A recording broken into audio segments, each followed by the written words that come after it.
السلام عليكم جميعا ورحمة الله وبركاته.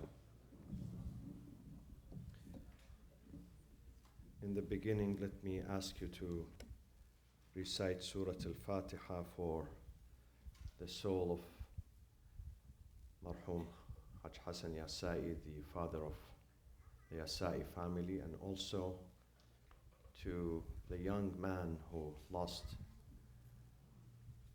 his life in a very tragic accident in Utah. His name is Umid Sarban Najad. We ask Allah to embrace him, inshallah, with his forgiveness, with his blessings, with his mercy, and substitute him with paradise, inshallah, with a life where there is no more pain and no more suffering. And we give condolences to his family, to his entire family, and to his friends. And we say during these tragedies, Inna lillah wa inna ilayhi raji'un. I ask you to recite Surat Al-Fatiha. Bismillah ar-Rahman ar-Rahim. Alhamdulillahi Rabbil Alameen. Ar-Rahman ar-Rahim. Maliki yawmiddin. Iyaka na'budu wa iyaka nasta'in. Ihdinas sirata al-mustaqim. Sirata alladhina an'amta alayhim ghayril maghdubi alayhim waladdallin.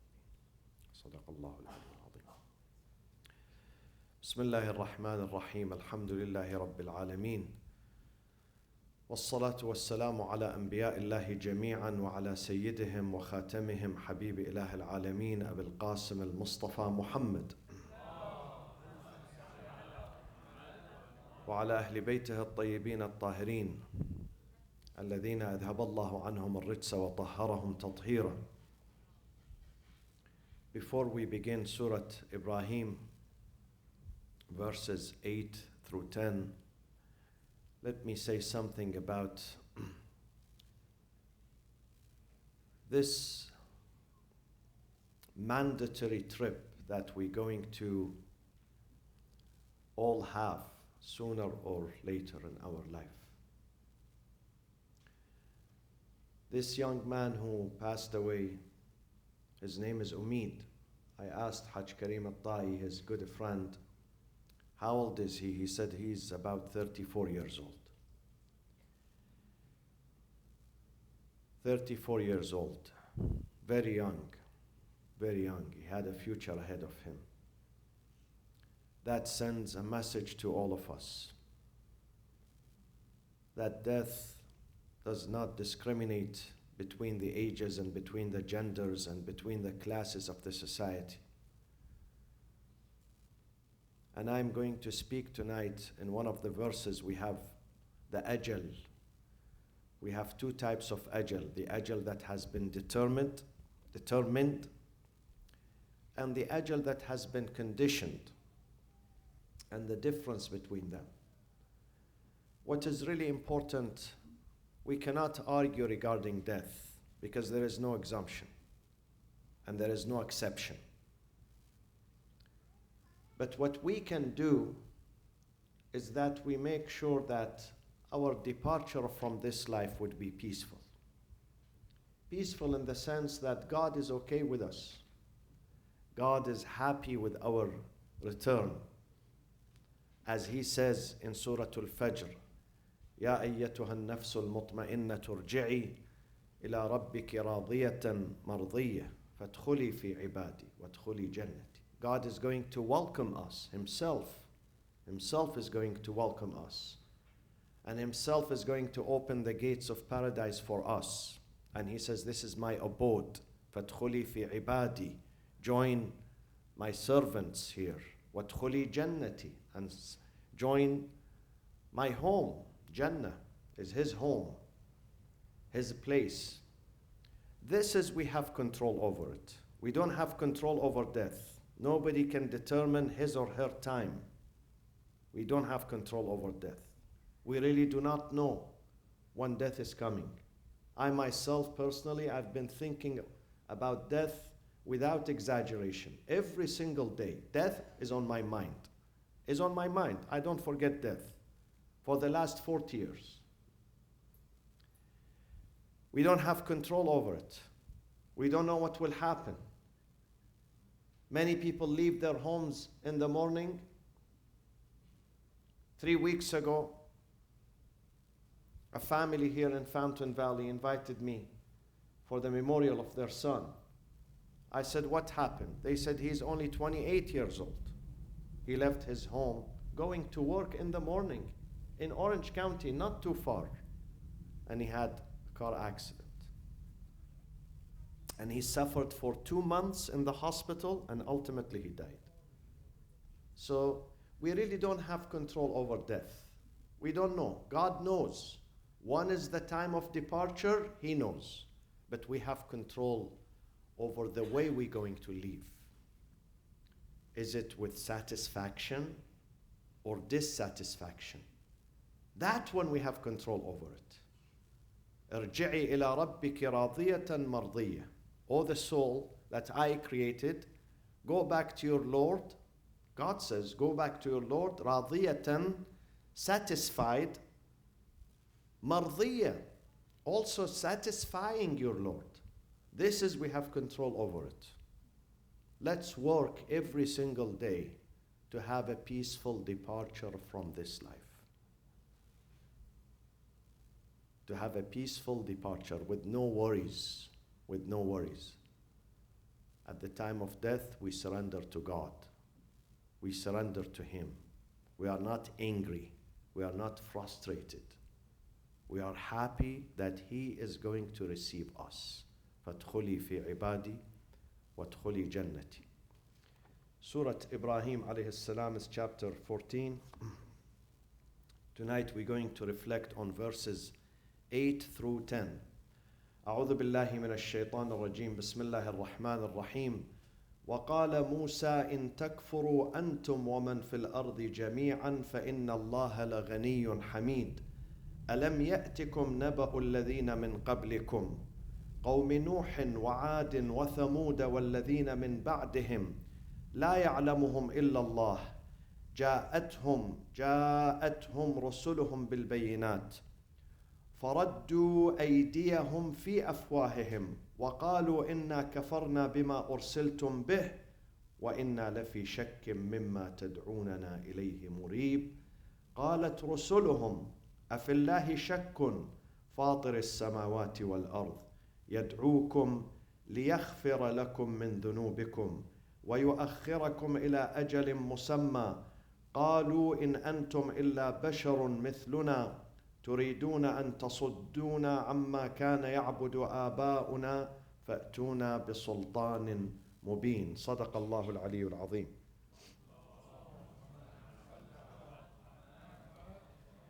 So Musa turned to his community who were hesitant regarding God. Many people today, the vast majority of people on earth, when it comes to God, they have doubts. They have doubts. Look at the 7 billion people that we have. The vast majority of them, they have doubt about the existence of God. This is not something new. This happened with all the prophets, with all generations before. So Moses is telling his community, the children of Israel, he's telling them, وَقَالَ مُوسَى إِن تَكْفُرُوا أَنْتُمْ وَمَنْ فِي الْأَرْضِ جَمِيعًا فَإِنَّ اللَّهَ لَغَنِيٌّ حَمِيدٌ. If you are ungrateful to God, kufr here means being ungrateful. Being ungrateful for what He did for you. You think that this is your personal achievement.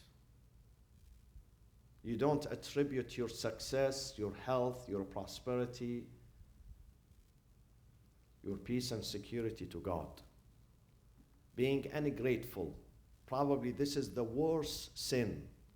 The worst sin that a human possibly can commit is when he or she are ungrateful to God.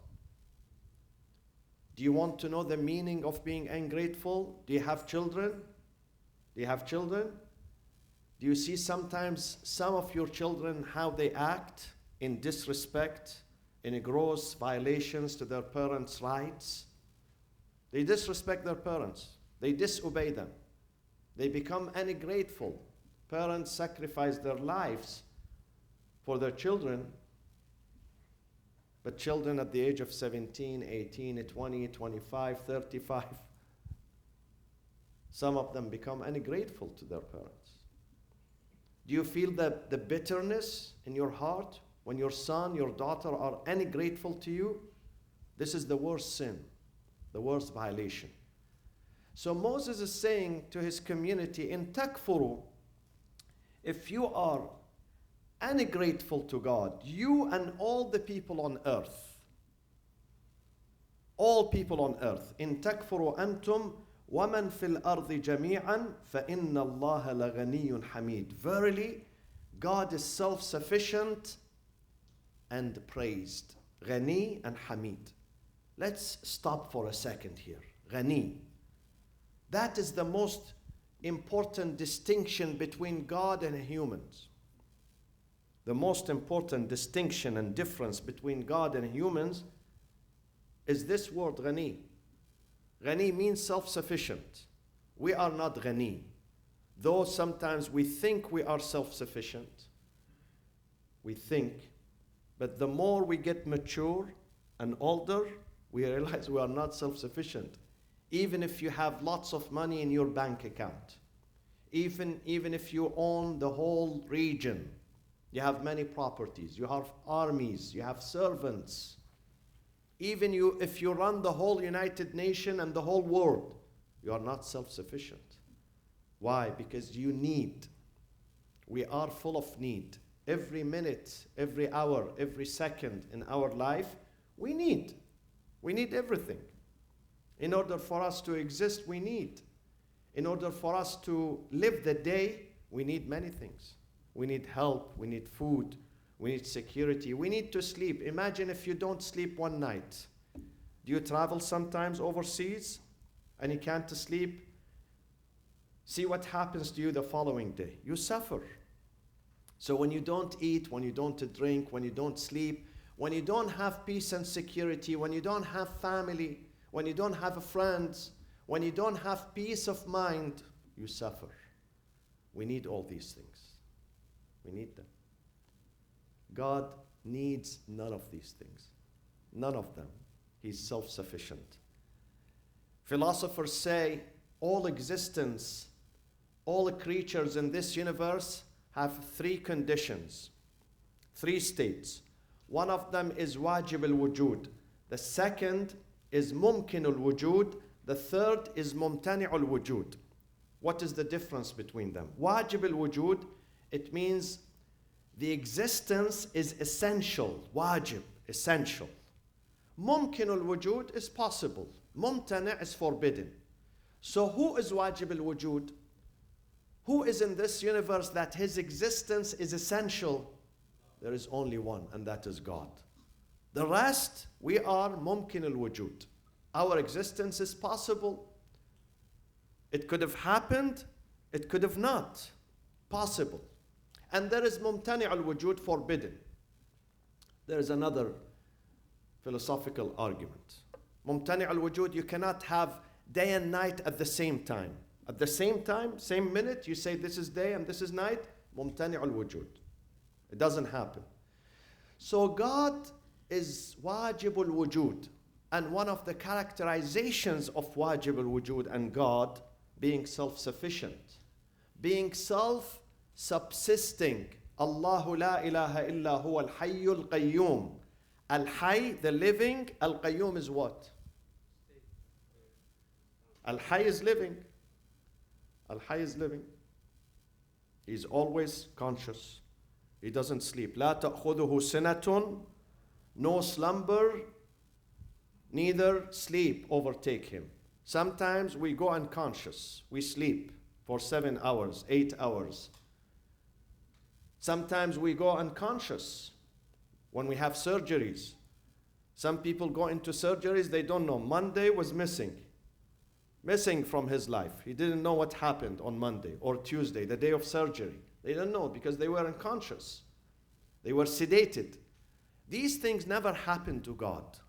No slumber, no being unconscious, no being sleepy or tired. لا تأخذه سنة ولا نوم. So what does it mean, Al-Hayy? Al-Hayy, he's always living. Al-Qayyum.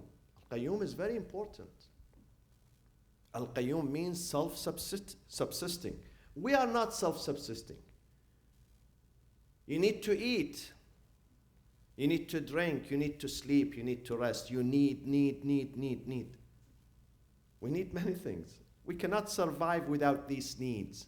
We can't. You have these needs. Your needs have to be fulfilled. Some of them physical, some of them emotional, some of them psychological. You need these, some of them material. We need these needs. God is ghani. God is self-sufficient. God is the only being in this universe. He is free of all needs. So Moses is telling his community, listen, my dear community, if you don't worship God, if you are ungrateful to Him, He is self-sufficient and praised. The only one who deserves to be praised is God. Because هو مجمع الكمالات. God is the gathering point of every perfection in this universe. So He doesn't need our worshiping. Then why do we worship, my friends? Why do we worship? This is an important question. If God does not need my prayers and my fasting and my righteousness, then why? Why do we waste our time 5 times a day? Because we need to survive. We need the prayers. The prayers benefiting us. They do not benefit God. Nothing benefits God in this universe. God is self-sufficient. He is free of all needs. وقال موسى إن تكفروا أنتم ومن في الأرض جميعا فإن الله لغني حميد. Even kings and sultans and presidents, one day they will be in need. One day they are deserted. I heard a story from London, England today. A lady from Afghanistan. She was diagnosed with cancer at the age of 22. When she was diagnosed with cancer, she was engaged to her fiancé. They were about to get married. So she said to him, wait, I'm not going to get married. I don't want to give you a difficult time. Let me go through the treatment. And once I'm cleared from the treatment and I'm healthy, then we will get married. So for 8 years, she was receiving treatment. For 8 years. 8 years. 2 months ago, because she felt that she's being treated, they decided to get married 2 months ago. Today, she died. No one knows what happens to him. She thought that she regained her health. She's cancer-free 2 months ago. They got married. Today, she died at the age of 30. The only one who knows what happens to him is God. We really don't know. We can't save ourselves. At the time where we think we are healthy, we are protected, at that time death comes. Sometimes death seizes us at a moment that we would never imagine that we're going to die. Never imagine. At the peak of our strength, at the peak of our ghurur sometimes, our pride, our arrogance. We think I'm healthy, nothing is going to harm me or touch me. Then he's gone. The only one who is self-subsisting is going to stay forever. He has no beginning, neither an end. God has no beginning. Nobody created God. God existed before every creation, and He's going to stay. We leave. لمن الملك اليوم لله الواحد القهار. We are going to leave one after the other, believe me. You know this place, how many memorials is going to witness, how many we had during the last 20 years, and how many we're going to have in this place. No one survives harm. So when someone passes away, you have to remember that I could be next. I have to be prepared. I have to be prepared for that journey. أَلَمْ يَأْتِكُمْ نَبَأُ الَّذِينَ مِنْ قَبْلِكُمْ. So God is saying to those who are rejectors of faith, they don't believe in God, they don't listen to God, they don't heed the call. أَلَمْ يَأْتِكُمْ نَبَأُ الَّذِينَ مِنْ قَبْلِكُمْ.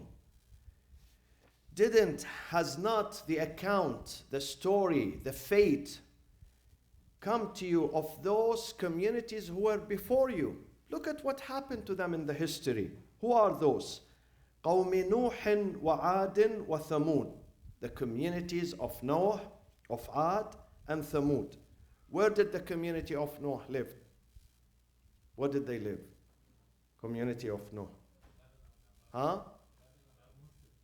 Community of Noah.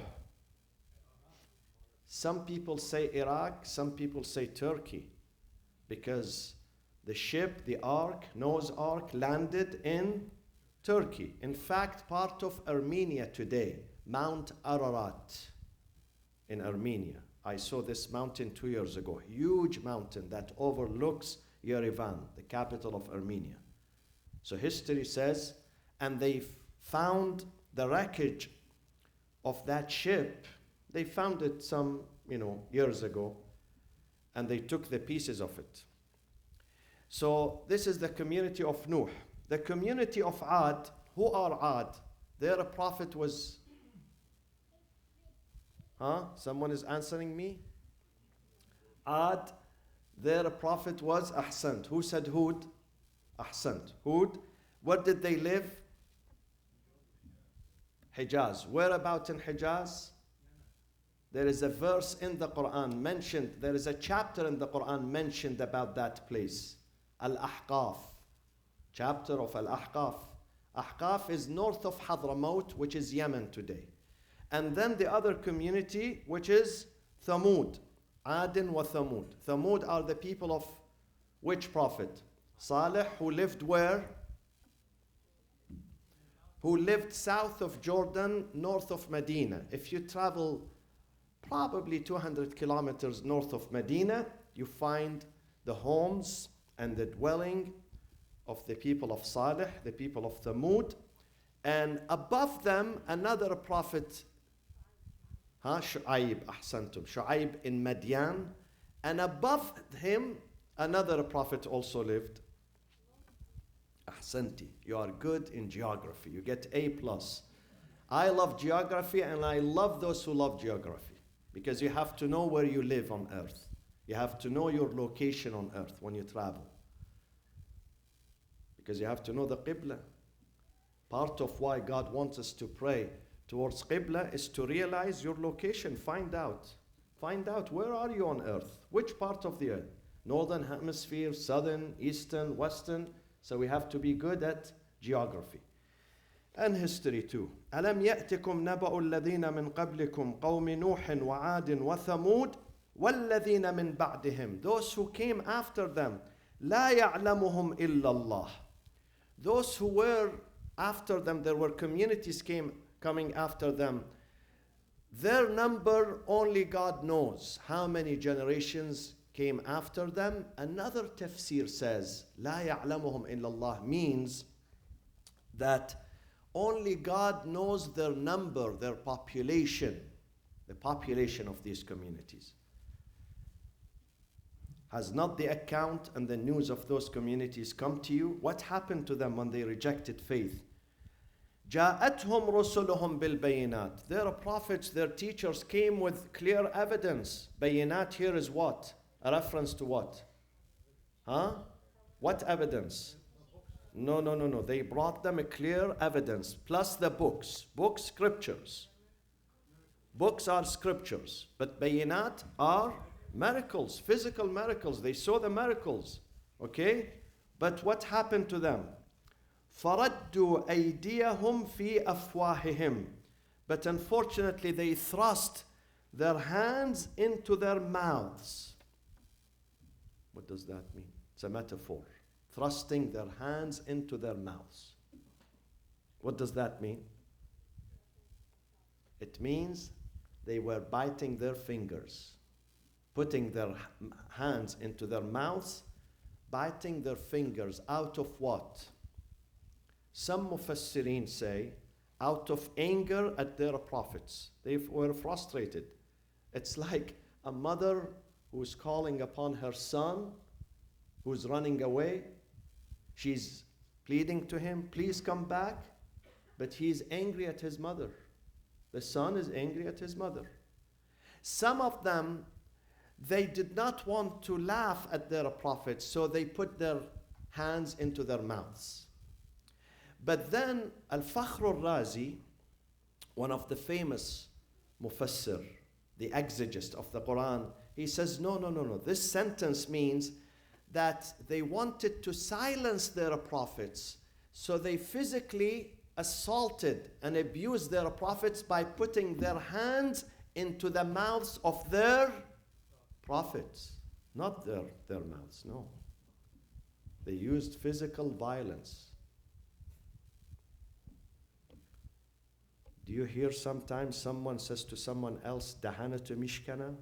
Nabud mikona? This is in every language, This happened thousands of years ago. In order for them to discipline and hurt their prophets, they put their hands into the mouths of their prophets, telling him, shut down, don't talk to me. They silenced their prophets. They silenced their prophet through what? Through violence and disrespect. ردوا أيديهم فردوا أيديهم في أفواههم وقالوا إنا كفرنا. Listen, we disbelieve in everything you say. بما أرسلتم به. Altogether. Don't tell me about God and faith and this. Let me enjoy my life. وإنا لفي شك مما تدعوننا إليه مريب. We have doubt about your sanity. You are not normal people with sanity. You are crazy. So leave me alone. You hear this sentence today, This is not something new. You hear this sentence. Some people reject faith and say to the faith leaders, to their parents, to the elders, to those who come to advise them, leave me alone. You are insane. You are not qualified to tell me, to teach me what to do. Leave me alone. قالت لهم رسلهم. In response, their prophets and their apostles said to them, أَفِي اللَّهِ شَكٌّ فَاطِرِ السَّمَاوَاتِ وَالْأَرْضِ. We are inviting you just to believe in God, not for ourselves. We are not asking you to believe in us, to believe in God. Do you have doubt that God, is there any doubt concerning God being the originator? Fatir is the originator, the creator. Fatir السَّمَاوَاتِ وَالْأَرْضِ. We are inviting you to believe in God, who is the originator of the heavens and the earth. So when you look at the universe, today I was reading an article in the New York Times. Check it out. When you go home, check this article out. It's amazing. It's an amazing article. It's about a spacecraft which was sent many months ago to orbit the solar system, to go to the sun and take pictures and study and unfold some of the mysteries of the solar system and the sun. But you know how far it can reach away from the sun? Because it will burn. 15 million miles away from the sun. That is the nearest it get to the sun. The nearest, It went to study the sun, but it has to be away 15 million miles from the sun. Otherwise, it's going to be destroyed. Because the corona of the sun has a temperature of what? Do you know? What is the temperature here? When does it get hot here in California? When it gets to what? 90, 100, 115? We can't bear it anymore. It's boiling. It says it reaches 3 million Fahrenheit. The temperature. 3 million Fahrenheit. This is the sun. This is not hellfire, Sun that God created to bestow His mercy on us. Source of living, source of light, source of heat, not to torture us. Imagine what will happen in that life. How much is the temperature of the hellfire? I don't know. Go and check it out. Check out this article, which is about the Parker Solar Probe. Very beautiful article. And you see what God created. And we don't know about these things, huh? We are unaware. We think God only created Orange County and Irvine. Go travel outside and see what God has created. So they are telling them, come and believe in God who created the heaven and the earth. فاطر السماوات فاطر السماوات والأرض يدعوكم ليغفر لكم من ذنوبكم. Two missions prophets have, two missions. Number one, they are inviting people to lead a righteous life, a stable life, a happy life. When you seek forgiveness, seeking forgiveness means what? Not just saying astaghfirullah. It means that I am conscious of what I do and what I say. So I don't do something. If something is illegal, immoral, I don't get close to it. I don't get close to it. This is the meaning of istighfar. Istighfar is I open my eyes from the moment I wake up in the morning till the time I go to bed. And I'm careful about what I say, what I text, what I comment, what I do. This is the meaning of istighfar. When you have this, when you live through this state, you are safe. You are the safest person. You don't hurt anyone. You don't encroach on the rights of others. You respect others. So you are the safest person. Nobody is going to complain about you. Nobody is going to say, Fulan hurt me, Fulan abused me, Fulan did this to me. Nobody. Your home is going to be safe. Your community is going to be safe. So this is their mission. Their mission is not to teach me physics and chemistry. I can go to UC Irvine and study these subjects. Their mission is found only with them. It's not found at universities or schools. To teach us, to train us, how to be righteous, how to be virtuous. Once you are virtuous, you will be the happiest person. And those who live around you are going to be happy. لِيَغْفِرَ لَكُمْ مِنْ ذُنُوبِكُمْ وَيُؤَخِّرَكُمْ إِلَىٰ أَجَلٍ مُسَمَّى. So this is what I promised to speak about. My friends, the ajal, the end of our life has two appointments and two dates. One of them is conditioned, al-ajalul mu'allaq, conditioned upon certain things that you do. The second is al-ajalul mahtum, determined. Imam al-Sadiq has a beautiful hadith. Imam al-Sadiq says, من يموت بالذنوب أكثر ممن يموت بالآجال. Those among you who die because of their sins and violations are more than those who die because their life has ended.